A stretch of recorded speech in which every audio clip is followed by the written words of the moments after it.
Great to see you, Stephanie. And You I'd as like well. to welcome our audience to the Bennett Theater Lab presentation of Spirit of the Actor, Quest for Inspiration. My name is Phil Bennett, and I'm an actor, teacher, and director, and have been for 50 plus years. Today, the Theater Lab is residing in Tucson, Arizona. If you're interested, please check out our website, bennetttheaterlab.com. The purpose of this show is to explore the nature, the inner spiritual nature of the actor, the art of acting, and the actor's quest for inspiration. My guest today is Stephanie Daventry French. Welcome, Stephanie. Thank you, Phil. Stephanie is a friend, a colleague, a teacher, an actor with tremendous diversity of experience, much broader than my experience. She is an expert in physical theater. She is taken classes and performed as a clown. She practices yoga. I mean, it just goes on and on. And she's Professor Emeritus of East Stroudsburg University in Pennsylvania. Is that correct? Yep. There's so much that I am excited about that I can barely hold it in. And Stephanie, some years ago, approached me to ask if I would be like to write a textbook with her. And this is the book, Experiencing Stanislavsky Today. We spent 5 years locking horns, struggling to come to a conclusion about certain things and a consensus, which was a great growth experience, I think, for myself, and I believe Excellent. also for you Yes. too. And it's published by Routledge Academic Publishers, and it's published all over the world. So please look it up. Can I say one thing about that experience Yes. of wrestling to write that book with each other? I think that the book our we put the book above our own egos, each of us. We both wanted to get it right. So sometimes we argued um, with the passion of wanting to really understand it more deeply until we could come to a consensus. And so I think that kind of artistic grappling is really important too when you're creating it. And this book was a creation in a different kind of way for both of us. Yes, it certainly was. And I felt like I had to drop some of my preconceived notions about what I taught and how I taught it. And I felt that that sometimes was painful. And that pain, though, led to a really inspired book. I'll never forget when our publisher called and said that the book was, I asked, how is it? And he said, it's, there's nothing like it. He really was at a loss for words to express it, and they gave us everything we wanted: beautiful color pictures, diagrams, and they let us search for the truth and tell the truth of what Stanislavski really was seeking. And we feel that by the title, which we came to agreement with, I think very, very easily, was that it's the work of the performing artist, and in fact, every artist, is one of continuous growth and development. But you've never stopped exploring, Stephanie. No, Where neither would of you you. like where would you like to begin? I mean, where would you like to begin? Well, maybe a good place to begin is what drew you and I together in the first place. Okay. And I've been doing theater since I was 6 years old, so it's been many, many, many decades. And but there was a time when I read a book uh, called, I think it's called The Six Lessons, and it was really a reference to the teachings of Stanislavski. And I remember when I found out, I was a teenager at the time. I read this book and I just got so excited on it. I wanted to study with Stanislavski. And then I found out that he was dead. And it was like for me, when I first fell in love with the Beatles and then I found out they'd already split up. So it was just one Yeah. of those moments like that. And so when I moved to San Francisco and I found out that there was a school that taught the Stanislavsky system, I was very excited. It was something that I knew when I read about it, that it was a deep kind of training that I knew that I wanted. I was doing many different kinds of training at that time and continue to do that. Mm. And Phil and I butted heads about that a little bit in the beginning because he was then a purist about the Stanislavsky system, and he's really opened up in all the time that I've known him amazingly. But partly that purism to me just adds an incredible depth to the training that you offer, and so that was super valuable to get that training as a basis. And originally, when I first started training, I thought that the Stanislavsky system was on one side and all these other things I were doing was somewhere else over here, and that they were separate type, two different styles of theater. But I later really came to understand that in a long process of first studying Stanislavsky system with Phil, and then later studying all kinds of techniques, and then coming back to teach at Phil's school after I'd finished graduate school, and then later teaching the system myself at his school and also in my career as a college professor, and applying it, of course, as an artist, as an actor, as a director. And for me, that journey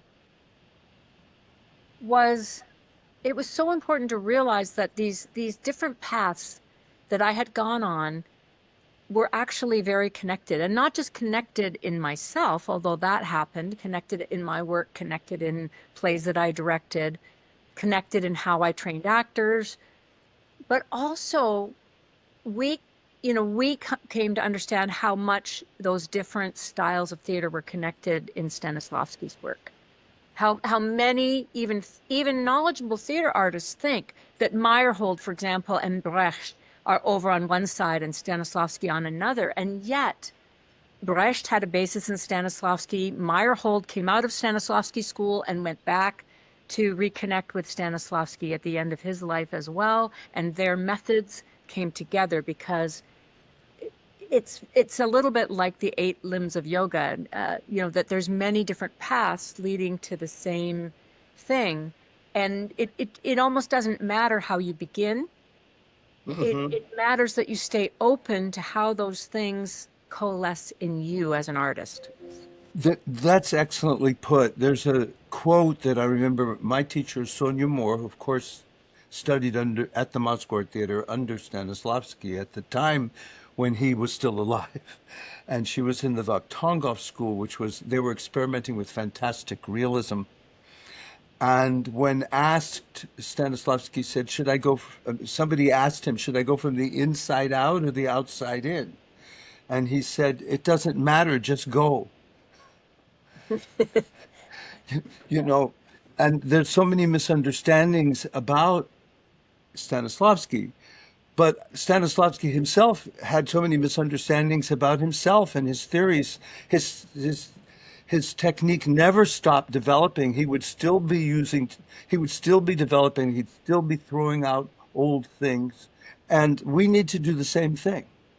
Well, that was a big part of actually our early struggle in writing the book, was Yeah. that because I got I'm an artist, but I got fascinated by science in the same way that Stanislavsky did. Stanislavsky was an incredibly well-read man in all the science of his day, all the wisdom traditions of his day, and brought in from those whatever he thought would shine light on the art of acting and would help actors find paths to inspiration.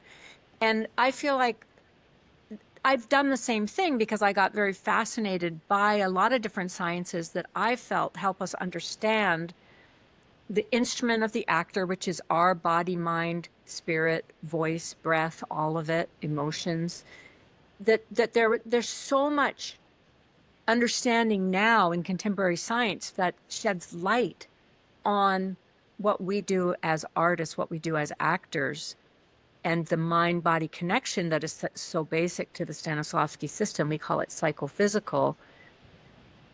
That I feel like the contemporary science was giving us so much information on this, and that were Stanislavsky alive today, he would be incorporating those things. He would be reading those scientific studies, he would be reading those findings, and he would be creating experiments to try to see how can we take that wisdom and help it develop actor training, help it develop actors. And so that was very important to me in our book, that we brought some of that in. And so that was one of our early struggles. You just mentioned, yes, it was an early struggle, and I struggled with it because at that point, when we first started working and we first met, I mean, in the school, and you were training, and then later when you came back as a teacher in the theater lab,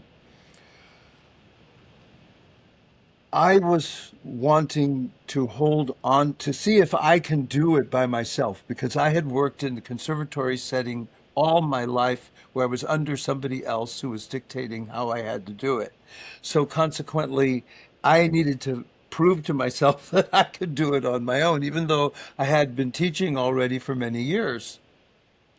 And that part of that struggle, I think, brought us back together again over and over and over. So it's been a continuous learning experience. You came from a background of yoga, didn't you? Isn't your mother a Yeah, my public mother is yoga a teacher? Iyengar yoga teacher. Yes. Yes. And how did you integrate that with the system? And what was you were the one who sent me the material when I had already suspected that Stanislavski had borrowed from yoga because I had been practicing some pranayama exercises and meditation, but not yoga specifically at that time. And tell us about that. Yeah, when Yeah. I studied with you, Phil, Hmm. which was in the early 80s, can you believe that? Yes, I think it was 1980.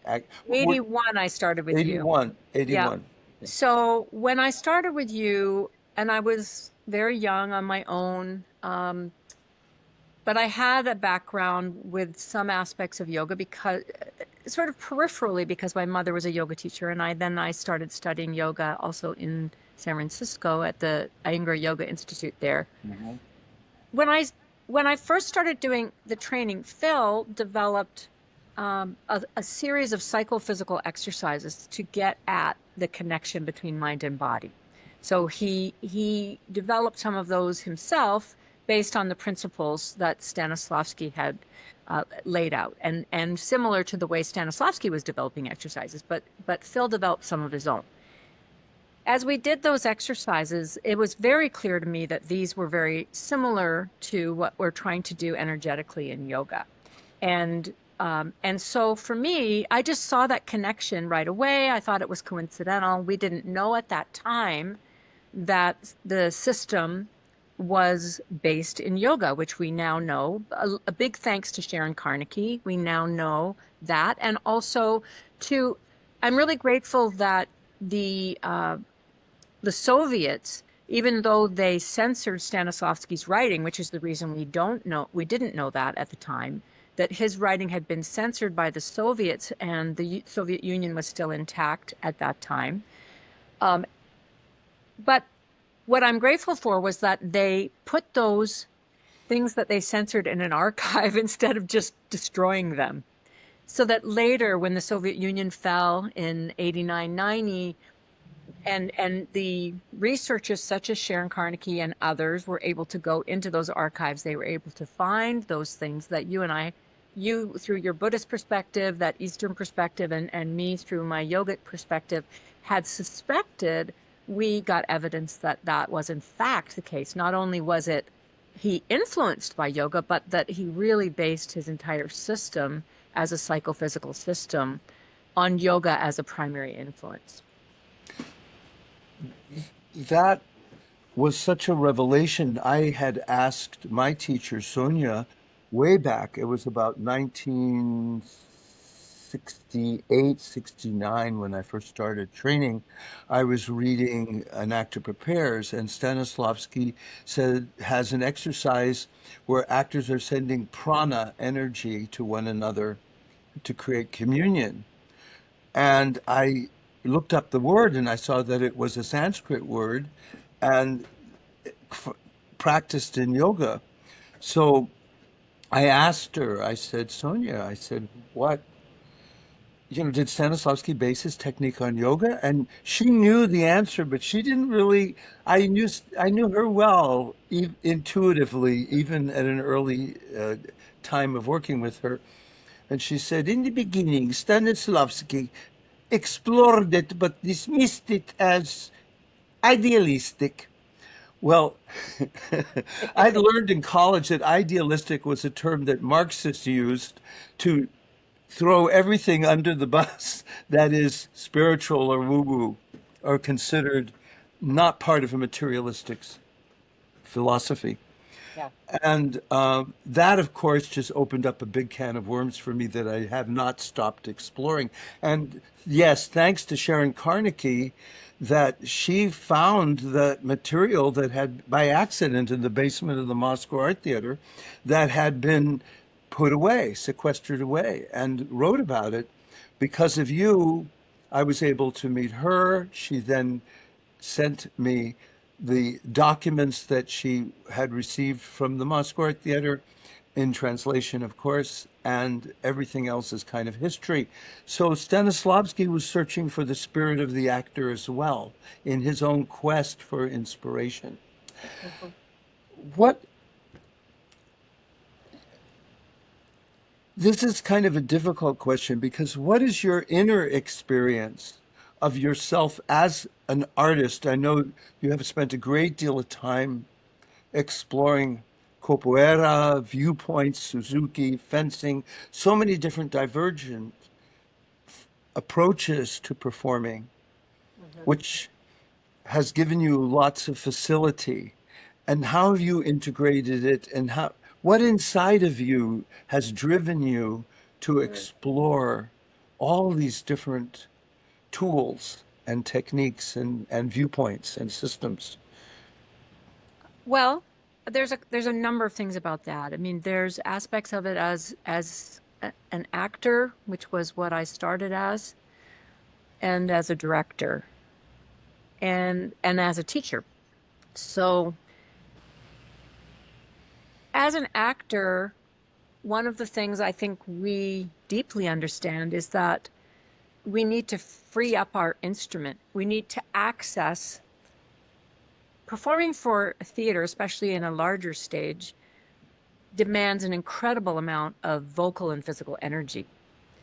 And also, you and I both know that if if we don't develop awareness of what we innately bring in our psychophysical system, then we are going to bring to every character all these things that are our things, that are about who we are as people that may not really suit the character. Now, almost always as an actor, you're bringing some aspects of you into a role that are right for the character. But if we don't develop that awareness Hmm. of ourselves, then we're bringing all kinds of things to the role that don't necessarily fit. So that's one thing. One thing is just developing, since our instrument is our mind, body, emotions, speech, and breath. Breath is at the center of all of it because breath frees up our body, breath frees up our voice, uh, breath calms our mind so that we can then choose how we energize our mind instead of it being energized with a lot of garbage that most of us are spinning around almost all the time. Yes. So so we need to train in those things. And what I always would tell my young students is, not all young, my students, they're all ages students. What I would always talk to them about is the fact that we have to study our own internal system and how those things connect. Because it, while we can study other people from the outside, how they behave, how they move, how they speak, how they look, how they dress, we can, we can we can study many things about other human beings that might help us get closer to a character different than us. But the only internal system we can study is our own. And we have to study that so that we can then put together a character who has a unique internal system, but we understand something about how do thoughts connect to emotions? How does blocked energy come up in the body in certain ways that might create a certain kind of character, but also, say, in me, Stephanie, how does blocked energy inhibit my ability to enter into something required of a character, which can be huge and demanding? Um, so I have to become aware of where the blocks are in my system and begin to remove those. I have to become aware of how my body influences my thoughts, which in the Stanislavsky system we call inner monologue, how my thoughts influence my emotions, how my body influences my emotions. And just in the same way, there are many paths of acting, there are many paths of art, um, there are many paths within our own system to activate different parts of our system, and especially if one part is stuck. So, for example, when actors come in for training, I always do these diagnostic kinds of improvisations and exercises. And that's to help me understand, oh, this actor is very much in their head right now. They're completely cut off from what's going on in their body. This actor is so connected emotionally, can cry at the drop of a hat and can enter any emotion, but they're so in themselves with that a lot of times, and they also may not be connecting it to expression in the body as much as they need to, but a lot of times it's just that if they're very deeply connected emotionally, it may be so personal, which is what Stanislavsky started with and got away from later, that they need to unpack that their source and understand what that is, and how that does and doesn't connect with how the character experiences emotion. So I'm not sure if I answered your question or got off on a tangent. Maybe I got off on a Well, tangent. the tangent is fascinating.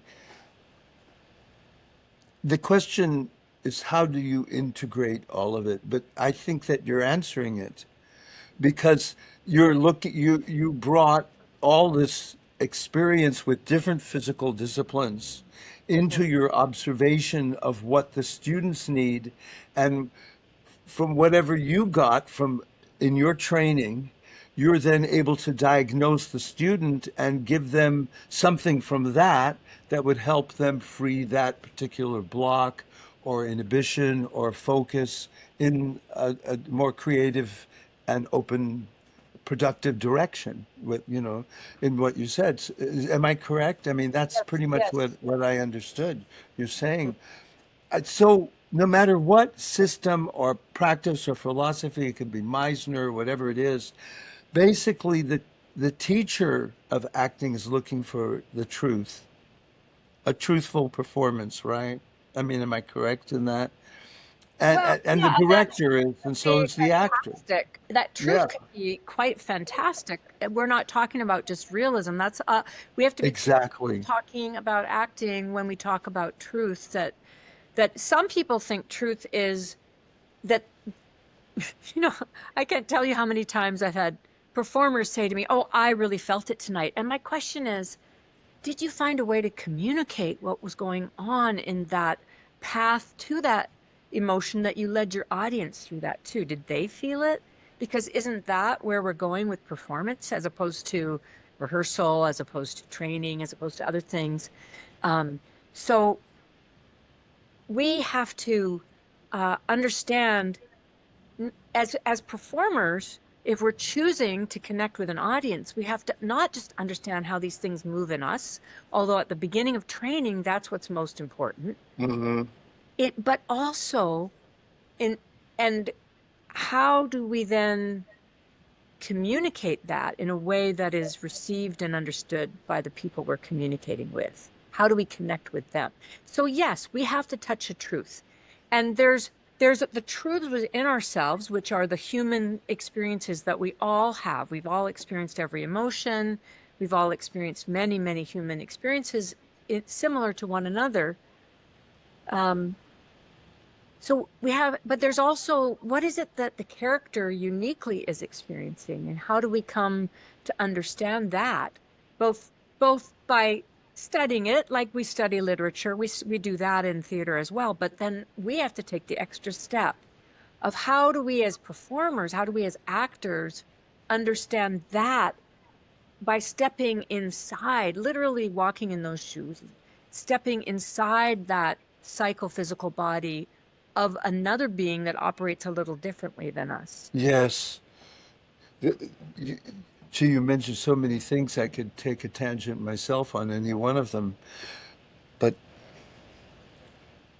how does the actor, what you just said, touch that and communicate it to an audience? It's like the difference between performing as show and tell and performing as living experience. Yeah. And striving to impress on the show and tell, but striving to move the hearts and minds and consciousness of an audience. How do you focus on that in your work? So I focus on it very similarly in my three in well, I'm a dramaturg too, and that's a little bit separate. Okay, I'm a Yeah. dramaturg and I'm a researcher. Um, but and dramaturgy, which for those of you that don't know, is really just theatrical research to fill out a production and enrich our knowledge so that we kind of fill up the well of our knowledge so that what we bring to the production is more authentic to that world, that point of view, that everything that and I used to always do that as an actor and then as a director before I ever knew what a dramaturg was personally.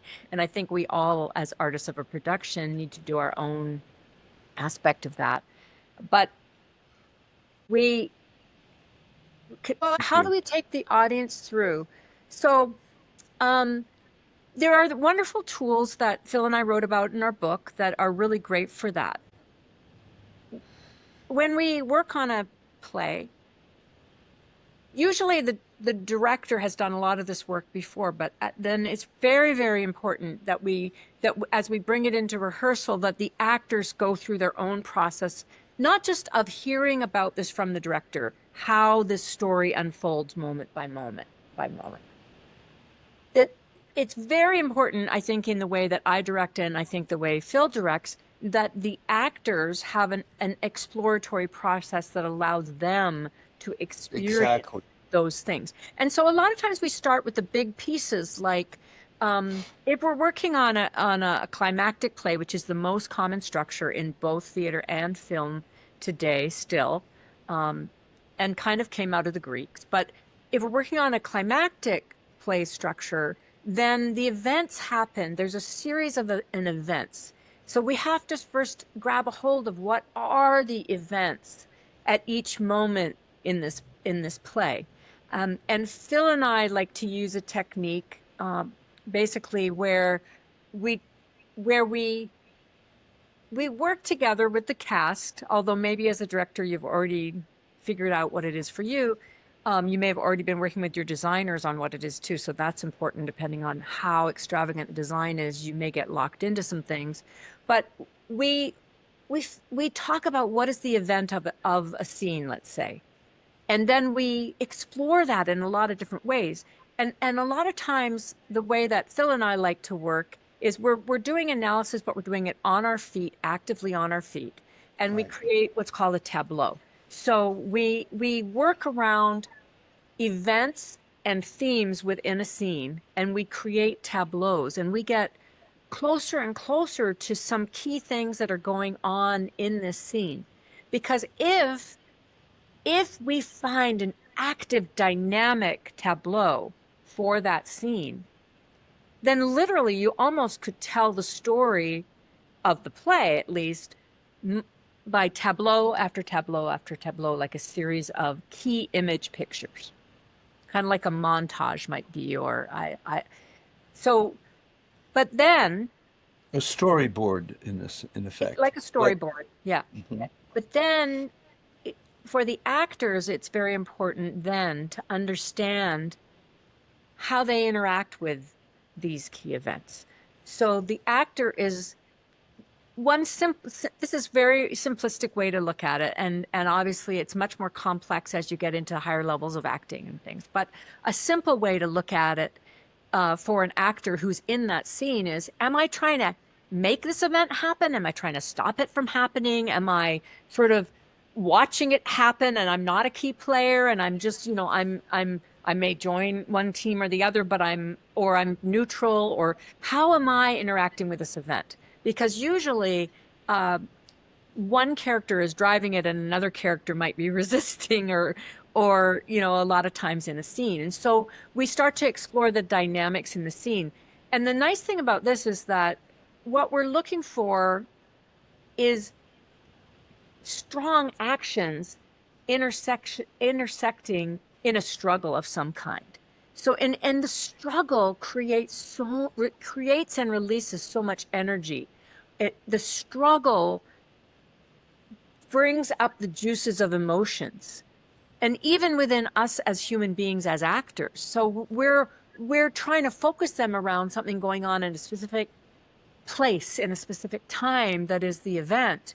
But just by being in the struggle, if we are trained psychophysically, and there's Yes. ways to do that, then by being in the struggle, our juices flow and our energy is released in that struggle, and we activate the scene. And we can do this before we even get to words, before we even bring back in the words. Exactly. And that's, of course, the essence of active analysis through action. And you mentioned usually directors simply work with the staging of the play, right? I mean, blocking and the analysis is done in the beginning at the first readings or so, but not an active process always through the rehearsal period. So what you're talking about is active analysis on our feet, doing tableaus and improvising those events so that, if I understand you correctly, you're saying so that the struggle evokes feelings in the very imaginary circumstances of the play, allowing the actor to find physical behavior and conditioned their instrument to become emotionally involved as the character in the circumstances, because we suspend our belief system that, and we forget, you know, the things we did at home. I want to do it this way, I want to do it that way. And we're kind of forced by our interaction with other actors on the stage to find new ways in the moment to express it, and creating a more dynamic production. But you said something that I want you to, if you would please elaborate on. You said when the actors are trained, and we can direct all we want with our brilliant ideas and get good results. Yeah. But the training of the actor is so essential, because the actor is driven by something to be an actor. And uh, how do you Yeah, feel about I that? want to talk about that a little bit, because Phil and I's experience directing is very different. Yes. Because I have both directed with professional actors who are all trained in all different methods in this country. And I've also directed a lot with university students who are at various levels of their training. So what I find is that we have to do what I call ensemble work. Uh, So ensemble work is not just about building a connection and trust, although it is about building a connection and trust. Ensemble work is about inviting the all the actors to be creators, co-creators in this process. But it's also about training them in certain kinds of physical awarenesses, which they may or may not walk in with. So, when I've directed, most of the time there's a huge range of experience of the actors in the company, huge range. And so, and also there's a huge range of whether they have had strong physical training Hmm. that creates that awareness or not. I taught in a BA system, so it was not a conservatory system. There was no audition required to get into the program. And the students were taking all their general education classes and all other subjects at the same time. It wasn't a conservatory, which meant that we didn't have the room for the level of physical training and vocal training that you and I both know is needed for a professional actor.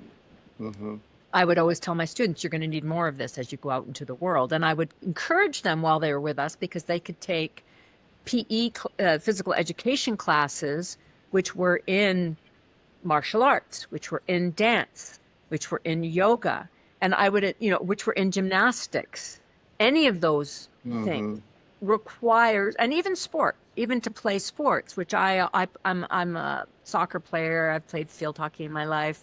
Um, I do a lot of different sports, but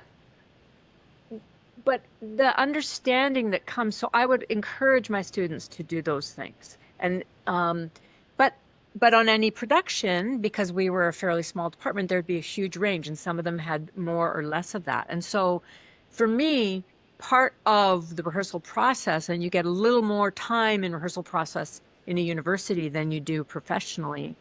Not as intense. It's maybe 3 to 4 hours max a night, but so it's not the 8 hours a day, but it's over a longer period of weeks. So you can do some training and mix it in as kind of like a warm up into the rehearsal process. And that training begins to develop some of those awarenesses that I know are needed for the kind of engagement and connection that I want to invite when we're doing those things, such as the tableaus and early physically engaged things with the script, that I want to help the actors touch into those things within themselves. What we've been discussing the nuts and bolts of what we do and our philosophy around it and experience, but I'd like to shift the gears just a little bit to inspiration and the whole. Did you to make a connection with the nuts and bolts of rehearsal, with doing studies, etudes, improvisation that create the dynamics of the performance and training of the actor? What have you noticed inspires your actors or yourself, and how does it come? Do you, how has it influenced you? Uh, Anything you want to say about bringing life from the mechanics of the work to the spirit of the human spirit in the work, you know? Well, like I said before, I'm a strong believer in text analysis for everyone involved in production, everyone involved in production, so that we all really understand it. But I'm also a really strong believer in research. So, and research can be a lot of different things, but if research can involve human connection with people that are closer to that subject matter than we are, that's the absolute best. So, to Mhm. give you an example, at San Francisco State, I did a production of a play called Mad Forest by Carol Churchill. Mad Forest takes place, and Mad Forest was developed collaboratively as well. I mean, Carol Churchill wrote it, but the early work um, on developing the material was done with actors who they literally went to Romania. The play is about the Romanian Revolution of 1989, which sort of leads back to what we talked about, the overthrow of the Soviet Union. But this was the overthrow of a specifically very terrible dictator named Ceausescu in Romania. So Carol Churchill and her company, which is called Joint Stock from England, went to Romania just after the revolution in 1989. And they did this technique where they went out into the community and they interviewed people, all kinds of people in all different walks of, and levels of life. And they found out what life was like before the revolution, what happened during the revolution, and what life was like after. And then the actors, after they'd gone out and met people in the community, they would come back to the rehearsal hall, and they come back not just with the story that that actor had heard, but also as the character who had told them that story. So they're Oh, offering to the writer characters and stories. Now, doing this production later, we're not doing that original research. But when I did it in San Francisco, I found out that there was a Romanian emigre community, mostly in the East Bay area of San Francisco. And I got in touch with them, and they were very, very excited that we were doing this production about their story. And so in the play, there's a wedding, and the the religious context is Greek, is Romanian Orthodox, sort of similar to Greek Orthodox. It's Orthodox Catholic, a type of Catholicism, and and it was so that religion was repressed during the Ceausescu's time, but it still kind of lived underneath and was important to the people, and it rose back up afterwards. Well, so there's this in the play. There's a Romanian wedding. Well, we met these Romanian people. We brought them into rehearsal. They talked to the cast. Then these lovely Romanian people invited us to Romanian Orthodox Church. They invited us. We actually got to attend a Romanian Orthodox wedding. We had just met these people. They invited us to their wedding. So we got to experience their community and their community in a celebration. And we got to talk to them about real people sitting in front of the actors that talked to us about their experience with this horrendous repression that happened under Ceausescu and this revolution that happened. And they also talked to us about an election that was coming up. It was about to happen there, which was they were very scared about because it was going to maybe bring back in some of the cronies of Ceausescu. And so this made the play very relevant right then as well, for us to do it right then for a number of reasons. The play deals a lot with violation of privacy, which now we don't even think about. For the younger generation does not think about privacy in the same way that my generation or your generation does. Um, uh, but anyway, so what happened is that in that case, the whole company, but particularly the actors and me as the director, got on board wanting to tell the story authentically. Because we had met people and heard how much it mattered to them, and we wanted to tell it authentically for them. And so that just put a fuel under everybody, and everybody did even more research. The research we did by meeting them, the research learning about the time period, the subject matter, everything. The play was not realistic. The play had one scene between a vampire and a dog, for example. It was not realistic, although there were realistic aspects woven in. And so we had to find a way to stay connected to the deep truth of what those people had experienced while being in a play that is not realistic. So we did a number of things to create that. One thing we did was there in the middle of the play. There's this. We did a rally like Ceausescu used to hold, like so many communist countries and dictatorships do. They hold these rallies that are sort of holding up giant pictures of this person that's supposed to be idealized, and everybody coming in and being sort of forced to celebrate him, even though they may have other feelings personally about it. And so the actors came down the aisles of the theater. We had got together with our props master to make these very personal masks, but the masks covered the features of the actors, but they were made for their faces. And so the actors came in masked. They came in holding up these giant images of Ceausescu and kind of doing this over-exaggerated rah-rah Ceausescu march up onto the stage. They come up onto the stage. They're all masked. And there's a thing in mask work, which you know, Phil, which is that when you put on a mask, you always to put on a mask or take off a mask. If you do it on stage, you always turn away from the audience, put the mask on, away from the audience and then come back with the mask and the character. And when you put it away, you take it off, you come back as your underlying character or as the actor or whatever, depending on the production. So what we did was they all are up on stage, they're all masked, there's all these masked faces.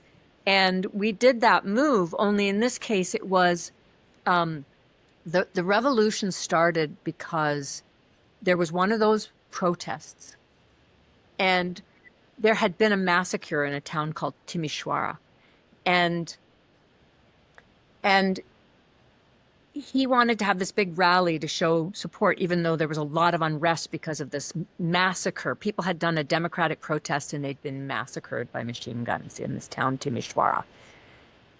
So there's this one of his he busts in union guys with baseball bats to try to like enforce this whole thing and whatever. But at the back of this protest, this is what started a revolution. A whisper started a revolution. Was that at the back of the protests, somebody quietly started saying, "Ti mi shwa ra," and it grew, and it grew, and it grew until the entire hundreds of people, thousands of people in front of Ceausescu's palace, where he and his wife were standing to be worshipped, but instead the entire crowd is chanting Timisoara. And it was so clear that thousands of people had turned against them and they had to flee. So in our production, we did that where somebody started the chant in the back, and then one by one, these people went and they took off these masks and they came up like they were gasping for air. And they came up taking a breath like they were gasping for air, and then they let the chant out.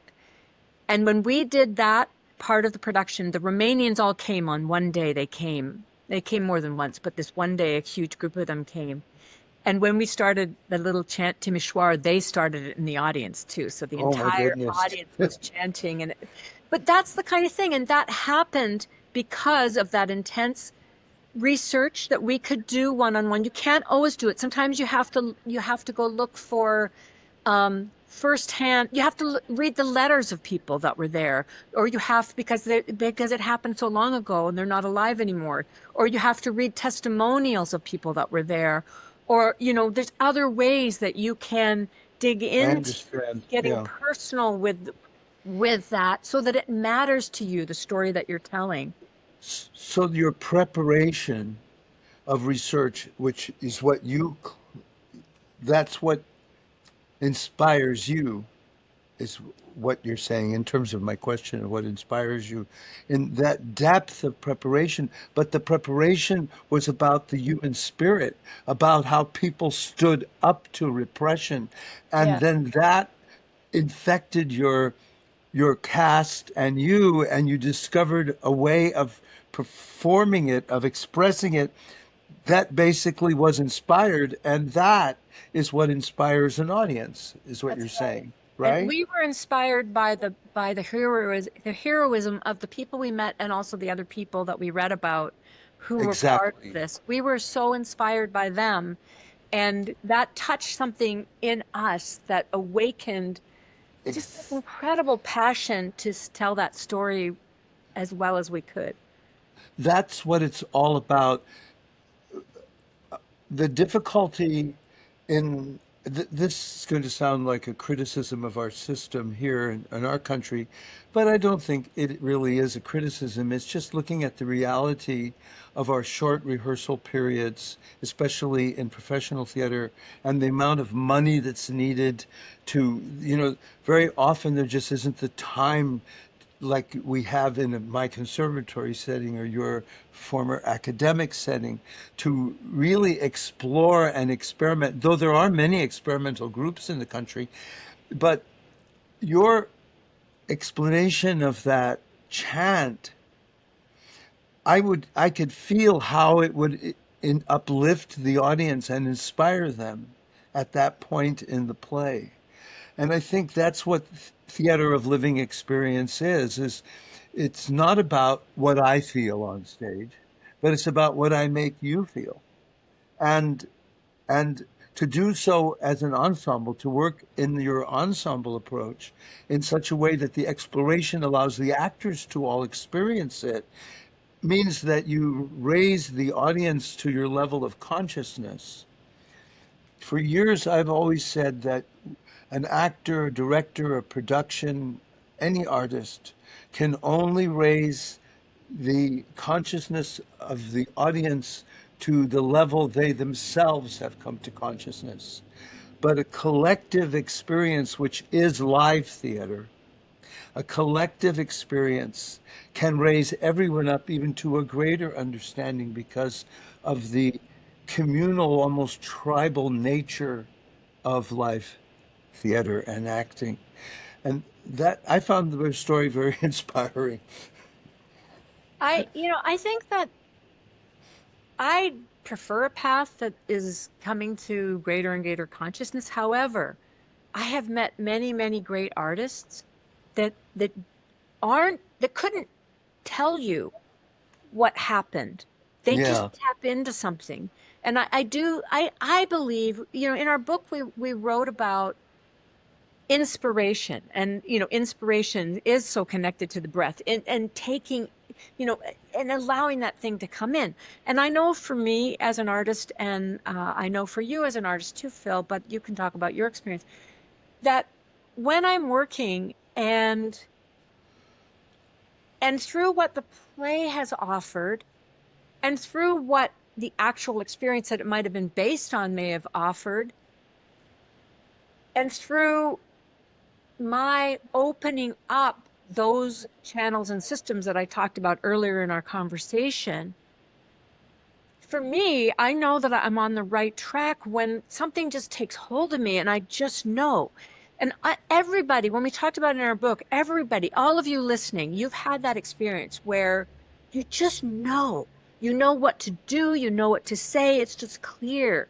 You may have been struggling with a decision, or you may have been struggling with something for a long time, and in this moment, you just know.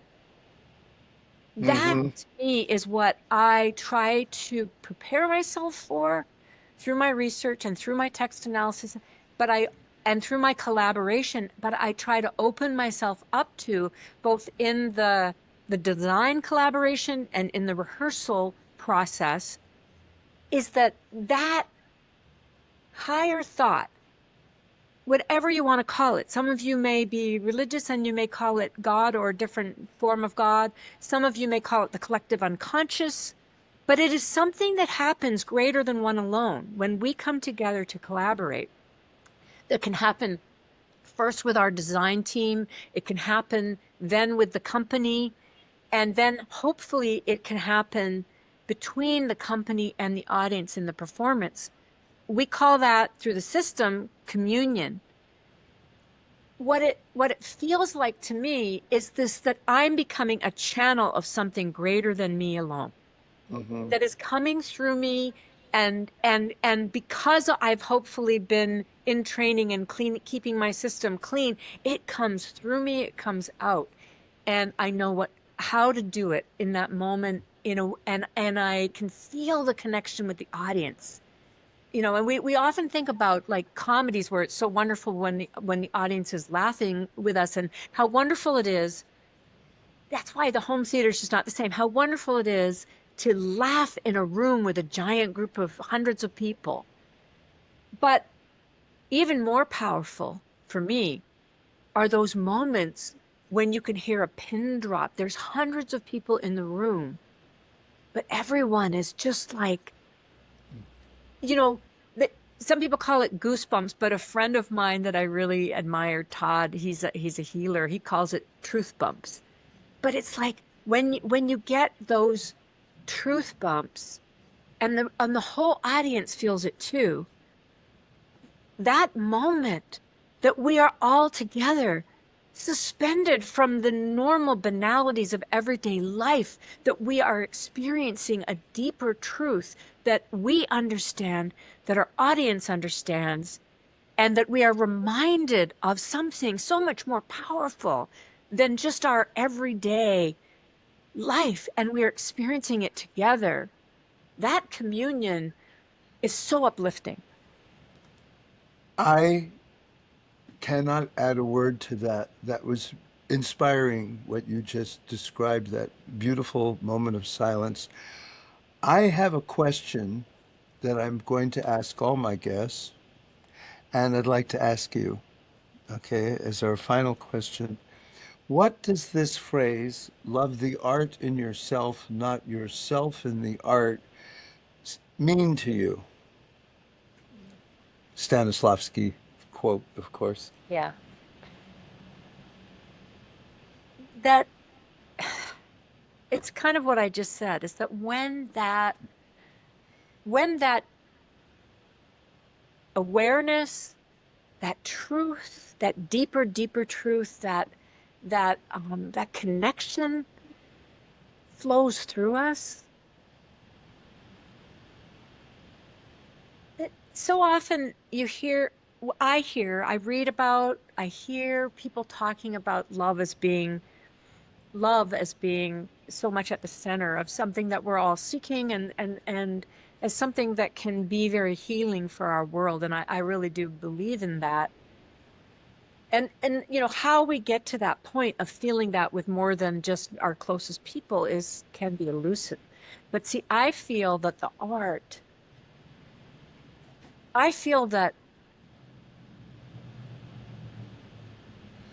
how can I put this? The deepest thing about art is experiencing that truth that we just talked about in communion. Or it is when art, and I'm talking about any kind of art form, it can be painting, it can be sculpture, it can Mhm. be dance, music. When when I experience an art form and it shifts my perspective in a way that gives me greater awareness, greater consciousness. It shifts my perspective. It moves me out of a stuck place. It shifts me. So I'm looking for that in myself as an artist when I'm creating. I'm looking to offer that to my audience. I want them to feel like when they leave that theater, or when they're in that theater, that it allows things to shift in them.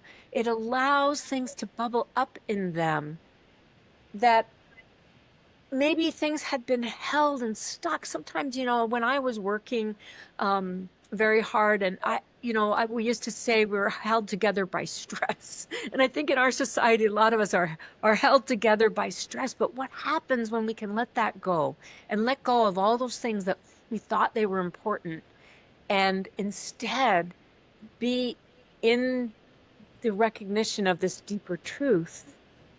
To me, it is in that place that the message from yoga, which is namaste, which is the divine in me salutes the divine in you, that at any point in our lives, artistically or just walking through our lives, connecting with human beings moment to moment, at any point we can be coming from that place, the best of us, opening and touching the best of other people. To me, that is profound. And that is something that I aspire to, that I want to train us to be able to do better, um, that I seek in my personal development as well as my artistic development. Beautifully put, beautifully said. Stephanie, thank you so much. I found what you've said inspires me and uplifts me and makes me enthusiastic once again about the art I love so much to serve. And I can't tell you how much I thank you for coming on the show. Also, I'd like you to come back again and discuss other topics, that related topics, work that you'll be doing in the future or in the present. Thank you so much. And I just want to say thank you to Phil Bennett, who was one of my first and most important mentors. And as my colleague and friend, continues to be somebody that I learn from on a constant basis, that I admire for your dedication to this art form that we share. I think that you inspire everyone that you teach and work with by your dedication, by your own personal development that allows you to give as much as you've been giving for more than 50 years to this art and to the world through your art, that you are a constant inspiration to me. So I'm really grateful that we've had many overlaps in our creative life, and our friendship has grown through that as well. Thank Thank you you. very much, Stephanie. Bless you and namaste.